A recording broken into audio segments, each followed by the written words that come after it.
Hey guys, welcome to success Saathi. कैसे हो आप सब? उम्मीद है अच्छे होंगे। I am Kundan. I am going to discuss about a news that's coming from Israel and Pakistan. Actually हम सब जानते हैं कि पिछले कुछ दिनों से फ़लस्तीन को लेकर जो पाकिस्तान है वो इजराइल पर लगातार हमलावर हो रहा था हर तरीके से।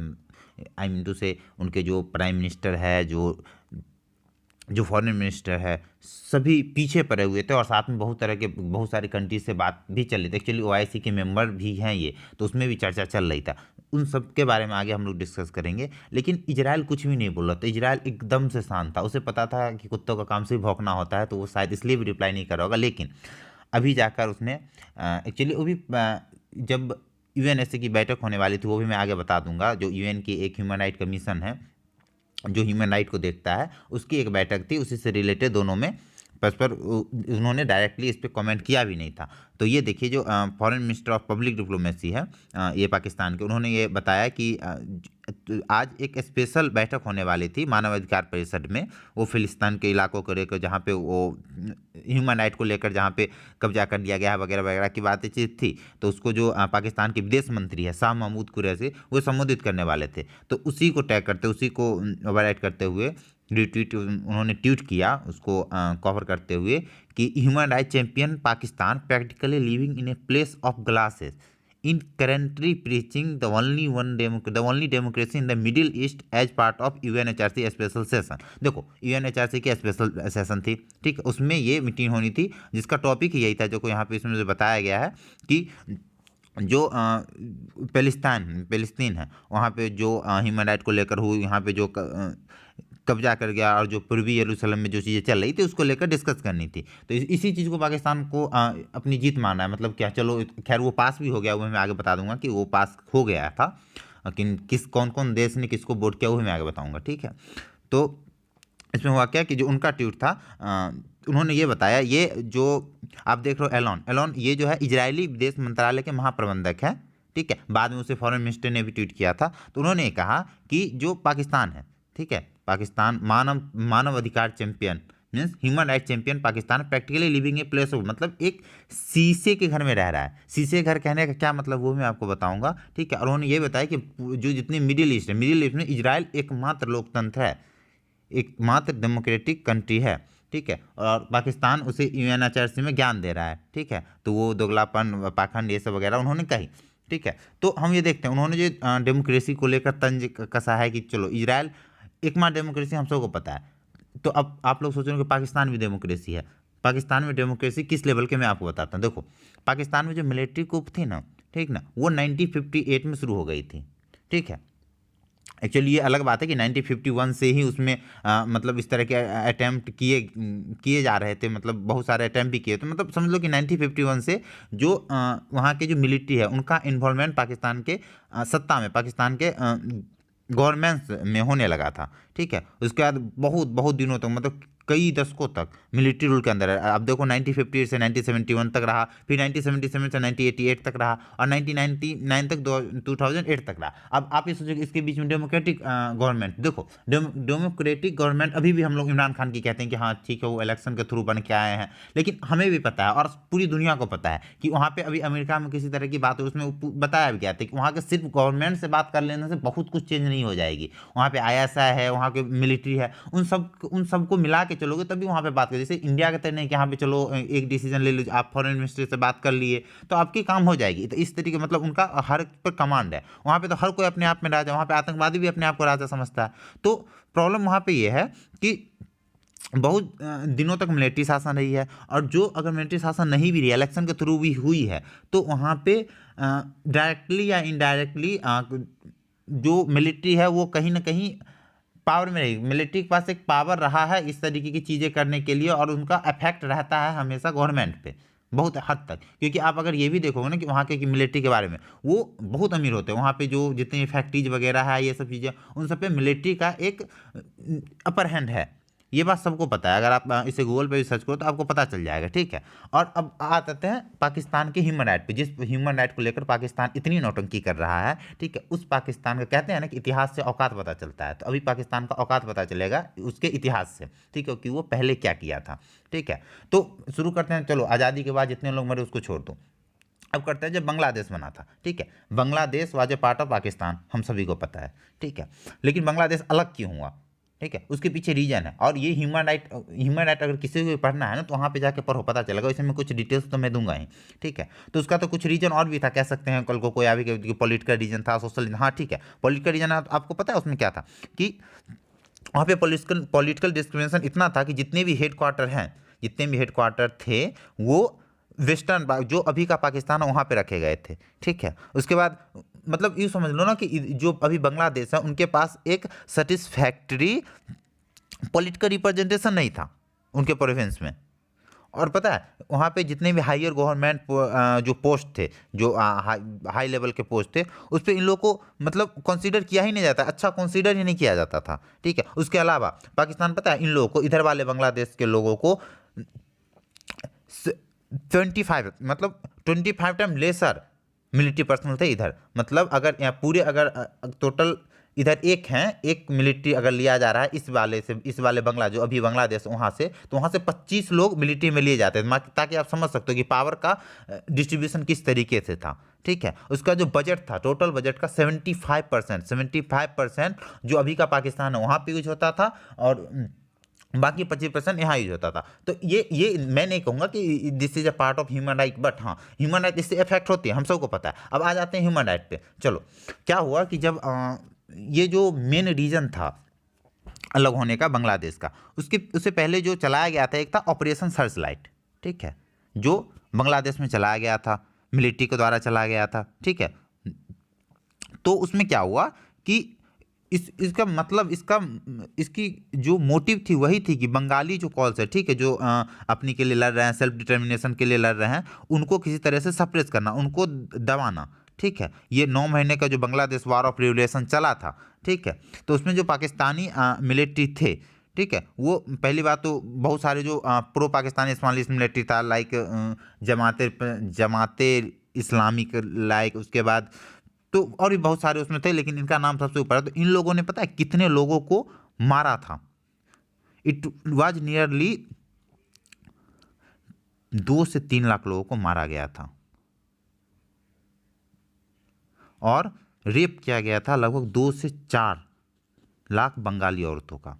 अब आप सोच सकते हो जो आज ह्यूमन राइट की जो दुहाई दे रहे हैं उनका इतिहास क्या है, ठीक है। उसके बाद और सुनो, जो इसको तो खैर एक सिस्टम चला गया जेनोसिडल रेप करके था। वहाँ के जो औरतें थी ना, बंगाल की औरतें, ठीक है, वो बंगाली औरतों को क्या डिक्लेयर कर दिए थे पता है? जेनोमीटर का मतलब जेनोमीटर माल मीन्स पब्लिक प्रॉपर्टी, मतलब कि ये पब्लिक की property, anyone can rape, anyone can do anything that you want.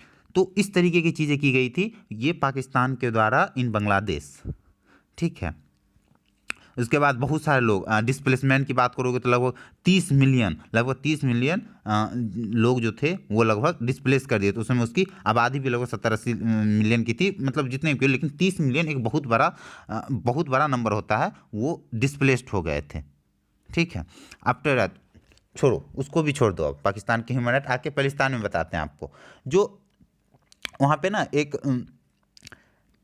Pakistan के बाद में बनाए भी गए थे जनरल जियाउल हक, आप लोगों ने नाम भी सुना है, ठीक है। तो वो 1977 से 1988 तक रहे थे, ठीक है। तो वो जब वहाँ पे थे, फ़लस्तीन के लोगों को मारने में उनका बहुत बड़ा हाथ था। लगभग 25,000 फ़लस्तीन जॉर्डन में मारे गए थे, ठीक है। जिसके जो पाकिस्तानी ट्रेनिंग कमीशन टुक, आप इसको पढ़ के देखिए, Pakistani training commission took command of the 2nd division and help kill and किलेज ऑफ द पैलेस्टीन नियरली, जो एस्टिमेटेड है वो 25,000 डेड फ्रॉम जॉर्डन। तो ये बात कर रहे हैं आज 200 के लगभग लोग मारे गए हैं, 200 से कम लगभग। तो इतनी मतलब इनके अंदर का ह्यूमन राइट कमीशन, मतलब ह्यूमन राइट जग गया कि भाई इंसानियत जग गई, लेकिन तब इनकी नहीं जगी थी। ये इन्हीं का इतिहास है।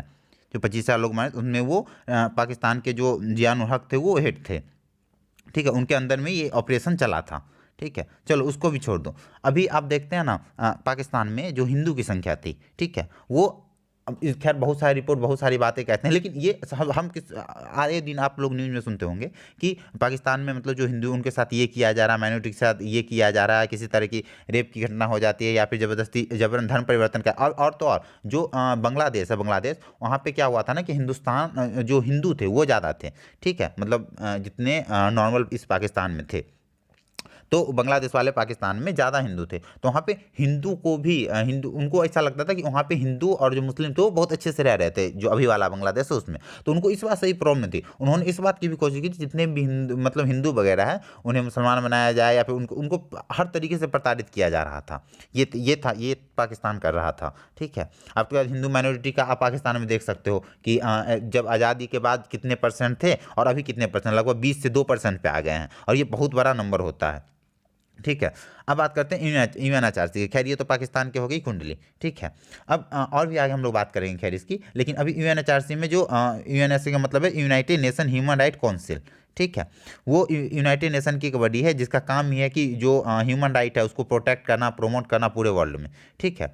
तो ओआईसी क्या है, देखो ये सेकेंड नंबर की है। अगर आप बात करोगे यूनाइटेड नेशन के बाद सबसे बड़ी ग्रुप है तो ये ओआईसी है, ठीक है, जिसमें 57 मेंबर है, 57 कंट्रीज है, ठीक है। और सारे मुस्लिम जो वर्ल्ड है उनकी जितने भी मुस्लिम वर्ल्ड है, मुस्लिम कंट्रीज है, उनकी ये ग्रुप है, मतलब म्यूचुअल ग्रुप है, जिसका मतलब ये है कि जिसका मोटिव ये है कि जितने भी मुस्लिम है, जितने भी मुस्लिम पूरी दुनिया में है उनको सेव करना, उन्हें प्रोटेक्ट करना, उनके इंटरेस्ट की रक्षा करना, इस सब तरह की चीज़ें हैं, ठीक है। खैर ये सब तो एक दूसरे है, लेकिन आप लोगों ने एक अच्छी बात बताऊं, आप लोगों को मतलब अजीब लगेगा कि ओआईसी जो है ना वो बनाया ही गया था, ठीक है, वो बनाया गया था 1969 में, और हम सबको पता है उससे पहले 67 के अराउंड 67 के अराउंड 6 डे वार हुई थी, ठीक है। और उस 6 डे वार में जो इजराइल ने अल-अक्सा जो मस्जिद है जिसको लेकर अभी ये विवाद शुरू हुई थी, ठीक है, उसको कब्जा किया था, ठीक है।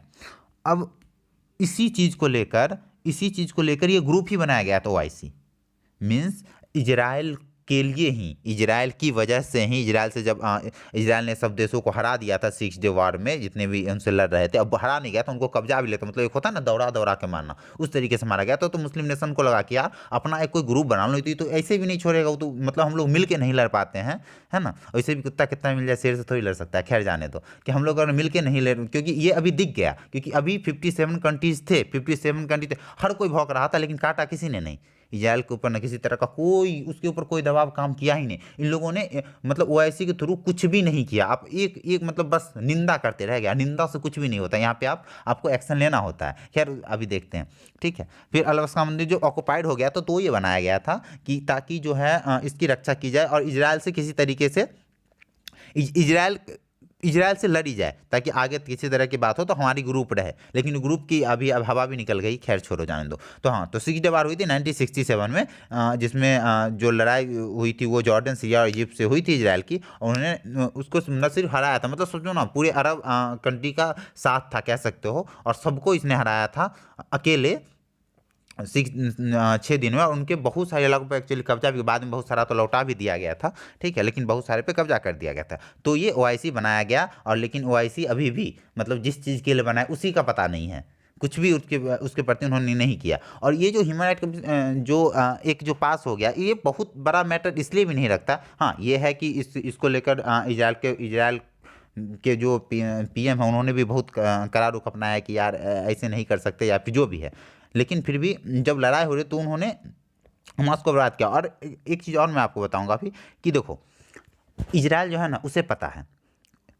हर ये शायद मुस्लिम जितने भाई हैं उन्हें ये चीज़ हर्ट भी कर सकती है, लेकिन ये सच है, ये मानना चाहिए और मानना ही चाहिए, इसलिए भी क्योंकि ये देखो इजराइल क्या है कि इजराइल को ये चीज़ पता था, हमास को हमास जो है वो आतंकवादी संगठन कुछ लोग मानते हैं, कुछ लोग नहीं मानते हैं, ठीक है। मान लो एक प्रकार से वो नहीं है, ठीक है, वैसे इजराइल तो पूरी तरह से मानता है। अगर वो नहीं भी है ना, तो उसका जो लड़ने का तरीका है वो सही नहीं है, वो हम सबको पता है। भाई एक छोटा सा रॉकेट लेके तुम इजराइल से नहीं लड़ सकते हो, ये तरीका नहीं है। और ऐसे भी तुम जब तुम किसी भी अगर देखो हिंदुस्तान पाकिस्तान के बीच में ना, अभी जब बॉर्डर पे हमारे बहुत सारे जो नौजवान थे उन्हें बम से मारा गया था, मतलब बम से उड़ा दिया गया था, तो पाकिस्तान पे उंगली उठी थी और ऐसा बोला गया था कि पाकिस्तान ने ये करवाया है, जो कि उसका जिम्मेदारी भी लिया गया था। ठीक है, तो हिंदुस्तान को एक मौका मिला था, तो इंडिया को एक मौका मिला था कि खुद को विक्टिम बताने का, कि जब आप कभी भी इंटरनेशनल में ये अक्सर आप देखोगे कि खुद को आप विक्टिम बता दो ना,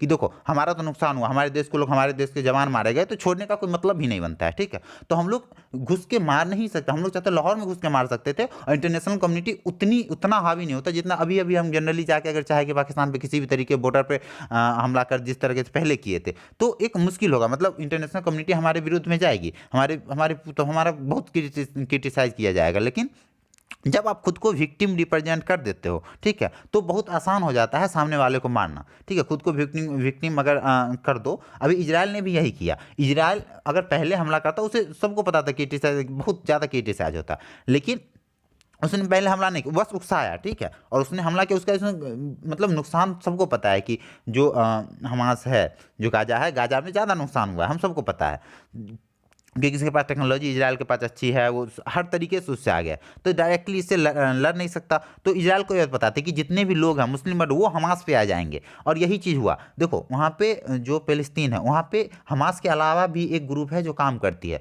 और वो ग्रुप है PLA। ठीक है, पैलेस्टाइन लिबरेशन आर्मी। ठीक है, तो उनके जो लड़ने का तरीका है वो सही है, उसमें वो खुद को विक्टिम दिखाते हैं, और उसे दिखाते हैं कि इजराइल हमें सता रहा है। वो एक तरीका था जिसके ऊपर अगर जितने भी कंट्रीज है, जितने भी मुस्लिम कंट्री हैं, मुस्लिम लोग हैं, माइंडसेट, अगर उनको अगर सपोर्ट किया जाता, ठीक है, तो शायद कोई बात बन सकती थी, तो एक इजराइल पे प्रेशर बनाया जा सकता था। लेकिन हमास जिस तरीके से लड़ रहा है इजराइल से, उसमें तरीका बन ही नहीं सकता, उसमें बात बन ही नहीं सकता। और ऐसे भी अपनी देसी भाषा में कहते हैं ना कि लड़ाई अगर किसी से हो जाती है तो बात से ही सुलझाया जा सकता है। अगर लड़ाई से सुलझाने की कोशिश करोगे तो लड़ाई और ज़्यादा बढ़ेगी, और ज़्यादा बड़ी लड़ाई होगी। यही चीज़ हमास कर रही है, हमास और इजराइल के बीच में हो रही है। लेकिन जिस समय PLA की बात आएगी, तो PLA के साथ जब बातचीत होगी, या फिर किसी भी तरीके की डील होती है, तो PLA ज़्यादा इफेक्टिव होगा, अगर जितने भी कंट्रीज है, क्योंकि उनका तरीका सही है, और उनका हमास का एक तरीका जो है, जो एक होता है ना डिस्ट्रक्टिव मैनर में हमेशा वर्क नहीं कर सकता है। और इजराइल जो हमास है वो हमेशा डिस्ट्रक्टिव मैनर में वर्क करता है, वो रॉकेट दागता है, मार खाता है, फिर छुप जाएगा, फिर कभी ऐसे में कभी एक पॉइंट पे नहीं पहुंच पाएंगे। और फिर बात करने का एक मोटिव, इजराइल यही कह रहा था कि हम बात क्यों करें, अब इजराइल बात भी क्यों करे भाई, क्यों कोई तुम्हारे ऊपर बम मारा तो बात करने का, अगर हमारे सैनिक अगर मार दिए गए, अगर हमारे फोर्स मार दिए गए, तो फिर हिंदुस्तान पाकिस्तान से बात क्यों करेगा भाई, क्यों करेगा? वो तो पहले तो जो भी करना था वो करेगा ना, पेलेगा ना। तो वही चीज़ के साथ है, तो PLA को कोई ध्यान नहीं दे, ये चीज़ इजराइल अच्छे से जानता है। मतलब वो मुसलमान के जितने भी नौजवान लोग हैं सबके, उनको पता है कि ये तो पहली बात, बहुत सारे लोग हैं जो पढ़े लिखे कम हैं, ठीक है, तो उनको ये बात समझ में नहीं आएगी, वो सीधे आएंगे और हमास को सपोर्ट करना शुरू करेंगे, और लॉन्ग टर्म में भी हमास को सपोर्ट करेंगे। अभी देखो ना, अभी चाइना वगैरह वो भी शायद $10 लाख दे रहा है पैलेस्तीन को। तो मतलब जो हमास है वो मोटिव में आ गया, और हमास का अपना अपना भी था कि हाँ चलो वहाँ पे इलेक्शन वगैरह है, वो सब चीज़ें भी थी। लेकिन एक अगर ओवरऑल व्यू में देखो, एक लॉन्ग टर्म में देखो, तो इसमें फ़लस्तीन का अपना नुकसान है। और ऐसे भी हम सब जानते हैं कि आतंकवाद से पूरी दुनिया का नुकसान है। ठीक है, तो ह्यूमन अगर सबसे ज़्यादा अगर कहीं प्रभावित है, अगर ह्यूमन सबसे ज़्यादा मारा जाता है, तो आतंकवाद से भी मारा जाता है, ये बात हम सबको पता है। चाहे वो कश्मीर देख लो या फिर कहीं भी पूरे वर्ल्ड में, मतलब टेररिज्म तो हर जगह है। और जहाँ पे भी आतंकवाद है या फिर आतंकवादियों का शासन है, बहुत सारी जगह, चाहे या फिर तुम गाजा में ले लो, या फिर जितने भी इधर मतलब जितने भी आतंकवादी गुट है, वो अगर कहीं पे उनका शासन चल रहा है, कहीं पे वो अगर राज कर रहे हैं, ठीक है, तो वहाँ पे तुम देखोगे एजुकेशन पूरी तरह से खत्म होगा, स्कूलिंग वगैरह की व्यवस्था पूरी तरह से खत्म होगी। मतलब एक जो डेवलपिंग नेचर है, जो एक डेवलप के लिए करना होता है, एक डेवलपिंग लोग जो करते हैं, वो उनमें नहीं देखी जाएगी। वो या तो बच्चे को गलत चीज़ें सिखाएंगे, या फिर गलत चीज़ें पढ़ाई जाएगी, इन सब चीज़ों की, या फिर उन्हें मतलब माइंडसेट उनका ऐसा बनाया जाएगा ताकि आगे चल के वो किस इस तरीके की चीज़ें कर सके, मतलब उन्हें कट्टर बनाया जाएगा। ये चीज़ें गलत है, क्योंकि इसलिए मैं कह रहा हूँ कि हमास ने जितना नुकसान किया है, हमास ने जितना नुकसान किया है गाजा का, उतना नुकसान इजराइल ने नहीं किया, क्योंकि वहाँ पे स्कूलिंग की या फिर किसी भी उतनी अच्छी व्यवस्था नहीं होने दी। क्योंकि अगर आप बात करोगे ना तो हिंदुस्तान तक भी फ़लस्तीन को पैसे देता है बहुत सारे, ठीक है, हर साल। और भी अमेरिका भी देता है, हर कोई देता है। तो उन सबको ज़्यादा खर्च वो लोग कर देते हैं अपने सेफ के लिए, हथियार के लिए, वगैरह वगैरह के लिए, लेकिन उन्हें एजुकेशन वगैरह इन सब चीज़ों पे कम खर्च करते हैं। तो आप लोग खुद समझ सकते हो। और ये चीज़ ना हम सबको, मतलब जितने भी सपोर्टर हैं फ़लस्तीन को, उन्हें समझना चाहिए कि पीएलए को समर्थन करना, पीएलए को सपोर्ट करना एक वाजिब कदम हो सकता था। हमास को सपोर्ट कर कोई फ़ायदा नहीं है, इसलिए क्योंकि हमास डिस्ट्रक्टिव वे में काम करेगी और फिर आगे चल के, अभी तो इतनी तरीके से मारा गया, आगे चल के फिर वो करेगी, फिर इजराइल जाके पीटेगा, फिर इजराइल जाके मार के आएगा। तो इससे कभी बात नहीं बनेगी। खैर छोड़ो। उसके बाद आप बात करते हैं, हाँ, फिर से लौट के आते हैं पाकिस्तान पे। तो पाकिस्तान ह्यूमन राइट का इतना बड़ा रक्षक है, तो एक और बात देख लेते हैं। चलो ये सब तो इतिहास हो गया, ठीक नहीं, चलो तो तुम ये कह सकते हो, आप लोग ये कह सकते हैं कि चलो इतिहास में तो पाकिस्तान, अब वो ह्यूमन राइट का अच्छा कमीशन, तो ह्यूमन अभी का बता देते हैं, ठीक है, कि चाइना में मुसलमान है, उगर मुसलमान, सब लोगों ने सुना है, और मतलब अमेरिका, मतलब पूरा दुनिया को पता है, ठीक है, लेकिन पाकिस्तान उस पर कुछ नहीं बोलता, ठीक है, लेकिन पाकिस्तान कुछ नहीं बोलता और सब लोग तो बोलेंगे। तो अभी क्या हुआ कि जो महमूद कुरैशी है, जो जो कुरैशी है, वो गए हुए थे सीएन के पत्रकार से, उनकी बात हो रही थी, ठीक है। तो वो उन्होंने उनसे पूछा था कि जो वीगर मुसलमान है उनको लेकर तो आप कुछ नहीं बोलते, पूरी दुनिया में ह्यूमन राइट कमीशन का जो आप वो बनते हो कि हाँ हम ह्यूमन, मतलब इंसानियत के साथ हैं, ह्यूमन राइट वायलेट नहीं होना चाहिए, वो तो खुद आप उस चाइना पे ही बोलिए ना, चाइना पे क्यों नहीं बोलते, ठीक है। तो पाकिस्तान के जो विदेश मंत्री, उन्होंने इस बात पे कहा कि देखो पाकिस्तान जो है कि हाँ हम लोग तो बोलते तो हैं, वैसे भी जो चाइना है वो हमारा दोस्त है। पहली बात तो तुम उसको दोस्त क्यों कहते हैं भाई, वो दोस्त है ही नहीं।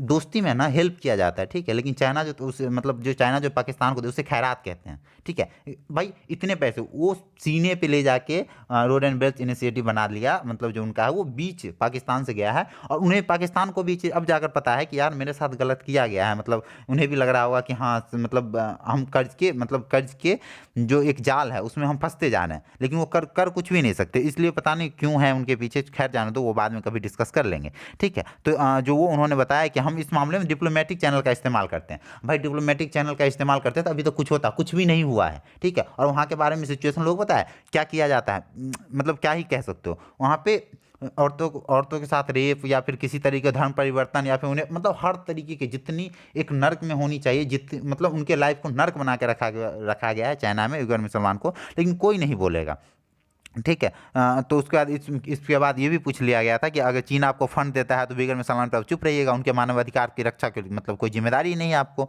ठीक है। तो उन्होंने बोला कि हाँ हाँ बोलेंगे, गजा हो चाहे कश्मीर हो, मतलब उनको कश्मीर, मतलब एक तो कश्मीर उन लोगों को पता नहीं क्यों है, सपने में भी उन लोगों को कश्मीर आता है, तो ठीक है, तो कश्मीर हो, गजा हो, इस पर बोलें, लेकिन फिर भी ना उन्होंने उसका नाम लिया कि हाँ उइगर मुसलमान पे ही बोलेंगे, बोल ही नहीं सकते ना, ठीक है, उनके सामने बोल ही नहीं सकते, मेन प्रॉब्लम ये है। तो खैर जाने दो। अब बात करते हैं कि यूएन में किस किस ने सपोर्ट किया था इजराइल को। ये एक अच्छी बात होगी, मतलब जानना कि जो इजराइल है वहाँ पे जो अगेंस्ट में वोट गया है वो चाइना, रसिया, पाकिस्तान, बांग्लादेश, जो इन लोगों को तो करना ही था, फिलीपींस है जिनका आप पढ़ सकते हो, ठीक है, इन लोगों ने उनके विरोध में वोट दिया है। और जो इजराइल के साथ हैं वो उनमें थे ऑस्ट्रेलिया थे, बल्गेरिया थे, कैमरा, उसके बाद जर्मनी वगैरह, ये सब चीज़ें थी, ये सब कंट्रीज थी, ठीक है। और जो जिन्होंने वोट नहीं किया, जो वोट से आउटसाइड थे, उनमें इंडिया था, फ्रांस था, इटली, जापान, मतलब अब आप खुद ही समझ सकते हो ये सारे देश थे, जो मैंने डाल दिया, इसको आप पढ़ सकते हो, ठीक है। मतलब किसी को वोट नहीं देने का मतलब भी समझ सकते हो कि हम कौन से, मतलब एक आ नहीं रहा था कि तुम पे लो, इजराइल के कहने का मतलब कुल है कि तुम पे लो भाई, हम कह देंगे हम किसी के साइड नहीं है, तुमको जो करना है करो, तो ये वाली चीज़ें है, ठीक है। अब बात करते हैं कि हाँ, एक चीज़ जानना बहुत जरूरी कि गांधी जी हैं, गांधी जी ने भी इस पे कुछ बोला था। एक्चुअली पता है कि इजराइल एकमात्र कंट्री है, ठीक है, जिसमें ये लोग रहते हैं, जिनका मतलब इन लोगों का एकमात्र कंट्री है इजराइल, ठीक है। तो उन्होंने उस पर लिखा भी था, ठीक है। तो उन्होंने कुल मिला के ये लिखा था कि एक संपादक लिखा था कि संपादकीय था, हाँ, कि ईसाइयत के अछूत के नाम से। तो उन्होंने बताया था कि मेरी जो जितनी भी सहानुभूति है वो यहूदियों के साथ है। ये बात सबको सुनना चाहिए, जो आज फिलिस्तीन को लेकर कहते हैं, किसी चीज़ को लेकर कहते हैं, उन्हें ये चीज़ पढ़नी चाहिए, सुननी चाहिए, ठीक है। कि तो उन्होंने यही बताया कि मैं दक्षिण अफ्रीका से तब से मैं उनको जानता हूँ, आप उसे पढ़ सकते हो, ठीक है, आप इसे भी पढ़ सकते हो पूरी तरीके से। ठीक है। तो थैंक यू फॉर वाचिंग। मुझे लग रहा था कि इसने बनाना चाहिए, क्योंकि पाकिस्तान जिस तरीके की बिहेवियर, मतलब क्या होता है ना कि देखो, दुनिया में ना 3 तरह के लोग होते हैं, ठीक है। एक तो ये होता है कि तीर आ रहा है ना, तीर, ठीक है, तो कोशिश जब देख ले कि तीर आ गया तो चुपचाप से साइड हो जाते हैं कि भाई तीर को जाने दो, फॉल्स चला जाएगा, ठीक है। कुछ लोग ऐसे होते हैं कि तीर आ रहा है, वो देख भी रहे हैं कि तीर आ रहा है, लेकिन फिर भी खड़े हैं, फिर भी लेके खड़े हैं कि हाँ ठीक है, आने दो, जाने दो, ठीक है, वो आया चला गया, ठीक है। लेकिन पाकिस्तान ये नहीं है, पाकिस्तान इससे भी बड़ा वाला है, मतलब वो उसमें आपको ना मैं प्रूफ दे दूंगा, ठीक है। पाकिस्तान इतना बड़ा वाला है कि अगर कहीं भी तीर आ रहा होता है ना, तीर उड़ उड़ के आ रहा है, ठीक है, तो पाकिस्तान क्या करेगा कि वो उसके उस पर आ भी नहीं रहा है, उसके सामने है भी नहीं वो, ठीक है, लेकिन वो देख लिया कि तीर आ रहा है ना, वो भाई अपना पिछवाड़ा लेके जाएगा उसके सामने कि नहीं आएगा तो भाई यहीं आएगा और कहीं नहीं जाना चाहिए। मैं इसलिए कह रहा हूँ क्योंकि आपको पता है तुर्की और पाकिस्तान ये इजराइल के मुद्दे पर सबसे ज़्यादा मुखर होकर बोल रहा था, सबको पता है, ठीक है। तो अभी जो ये है ना, तुर्की तुर्की पहला मुस्लिम बहुल कंट्री है, मतलब मुस्लिम मेजोरिटी कंट्री जो इजराइल को मान्यता दिया था, ठीक है। उसके साथ उसके बहुत सारे व्यापार हैं, तुर्की का इजराइल के साथ बहुत सारे व्यापार हैं, ठीक है, इंपोर्ट एक्सपोर्ट सब हैं। लेकिन पाकिस्तान आज भी अपने पासपोर्ट पर लिखता है कि इजराइल में, इस पासपोर्ट के साथ इजराइल को हम देश मानते ही नहीं। एक तो पहली बात लिखना क्यों है जब मानते ही नहीं, तो खैर छोड़ो, जाने दो, ये अभी भी मानता है। और इसी तरीके से एक तो देखो इसका ज़्यादा नुकसान हो गया ना फिर कि वो मुखर होके बोल भी लेते हैं, प्लस उनका सब कुछ है उनके साथ, ठीक है। खैर छोड़ो, एक चीज़ और बताते हैं। जब फ्रेंच वाली चीज़ें हुई थी, जब फ्रांस में ये चीज़ें हुई थी, ठीक है, दुनिया भर के हर मुसलमान को हर्ट होना था, हर मुसलमान हर्ट भी हो, बहुत जगह मतलब विरोध भी किया गया, ठीक है। लेकिन पाकिस्तान के लोग, हाँ नहीं, हमारे एम्बेसडर को बुला के लाओ, पता चला एम्बेसडर वहाँ पे है ही नहीं, एम्बेसडर को भेजो तो एम्बेसडर है ही नहीं, मतलब जो चीज़ नहीं है उन्हें भी उन्हें बुलाना था। खैर छोड़ो, उसके बाद भी इन्होंने अपने ही देश में इतना उत्पात मचाया फ्रेंच वाले को लेकर कि फ्रेंच के जो भी एम्बेसडर या फिर उसके साथ सारा रिश्ता तोड़ वगैरह जो भी कुछ भी था, उसको लेकर इतना उत्पात मचाया, इतना उत्पात मचाया कि अपने ही देश में कई सारे लोग मर गए। अपने ही देश के जो पुलिस स्टेशन है उसको कब्जा कर रहा है, उसको उसको पुलिस को किडनैप कर रहा है कि नहीं ये इस पे मतलब इसको तुम मानो, मतलब अपने ही देश का नुकसान कर रहा है। जो कि हर तो मुसलमान तो और भी इतने सारे कंट्री में है, लेकिन उनको कोई दिक्कत नहीं है। एक्चुअली क्या है ना, विहोड मतलब देखो क्या है ना कि इमरान खान को ये पता है कि हमारे देश की माली हालत ठीक नहीं है, मतलब बहुत ज़्यादा बुरी है, महंगाई के टर्म में या फिर इंटरनेशनल फॉरम में भी बहुत ज़्यादा दिक्कत है। तो हम किसी तरह ना मुसलमान का नेता बन के आ जाए, किसी ये सब चीज़ें की उनकी चीज़ है। लेकिन देखो भाई होता है, आप सऊदी अरब इतना मतलब क्या कहूँ, सऊदी अरब इस चीज़ को हेट करता है, पता है ओवैसी को, लेकिन कभी भी उसने अभी तक उसका तो एक बार जो पीएम नेतन्याहू मतलब पीएम है इजराइल के, ठीक है, वो सेक्रेटली वहाँ पे सऊदी अरब जा भी चुके हैं, ठीक है, सेक्रेटली मतलब उनके साथ उनके बातचीत चल रही है, ठीक है। जो एक मेन है मतलब जो ओआईसी के में जिसका सिक्का चलता है वहीं पे उसकी ऑफिस भी है, मतलब वहाँ के जो हेडक्वार्टर है वो सऊदी अरब में, तो भी ठीक है। लेकिन पाकिस्तान को हीरो बनना था, मतलब तुम चावल सऊदी अरब से लेके आते हो। अब फिर यही बात, मजाक नहीं कह रहा हूँ, ये सीरियसली कह रहा हूँ कि अभी जब पाकिस्तान से आए थे उनको पाकिस्तान में भी इस बात के लिए क्रिटिसाइज सहना पड़ा था कि वहाँ से चावल का बोरा लेके आ गए। तो उनके बारे में क्या ही बात किया जाए। खैर जितना भी रियलिटी था मैंने कोशिश की बताने की। If you hurt then I can't say anything. Thank you for watching, keep loving, keep loving, thank you.